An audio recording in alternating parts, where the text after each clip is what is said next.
When logging in, please make sure to use the same email you provided during registration. If you do not have the invitation email, you're able to use the reminder button to get a reminder email sent to you again. The password you set will be the same on the desktop and mobile app.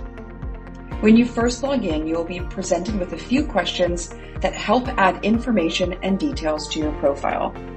These may already be filled in based on what you provided during registration. The more information you provide here, the better our AI algorithm is able to provide relevant recommendations for you to network with. As you continue to click through, you will have the option to update your contact sharing preferences. If there is any point where you are unavailable for meetings throughout the event, things like lunch, any sort of breaks throughout the day, or times you'll be off-site, you can manage your availability so people cannot book meetings with you.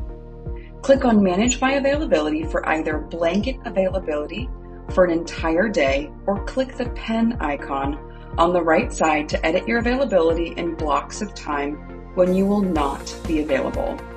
Please make sure you click on the Save Changes button at the very bottom before you leave the page. When it comes to networking on the platform, there are 3 main approaches you can take.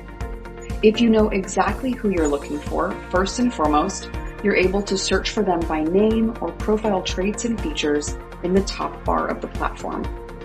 If you'd prefer to scroll and filter to find people, you can pop over to the appropriate profile list on the left-hand navigation.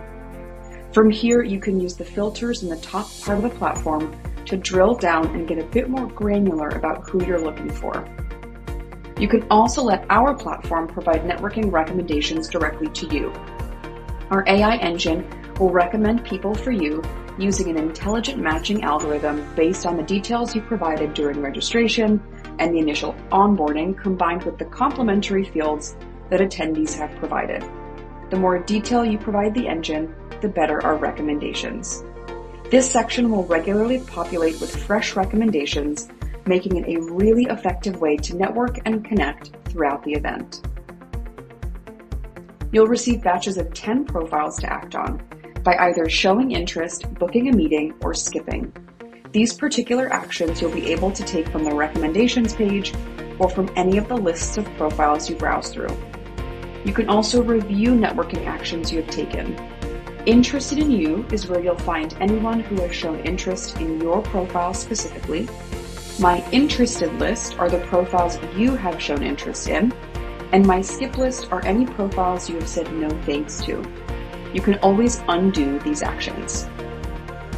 When you are looking at the agenda of sessions, you can use the filters at the top or the session search bar to start building your personal schedule. When you pop into the session, you'll be able to see some more information about the session, speakers, and sponsors if applicable. As you add sessions to your calendar, they'll populate on your personal schedule further down the left navigation, where you're able to see your schedule at a glance. This includes both sessions and meetings you have scheduled. You can also confirm any pending meetings from here as well.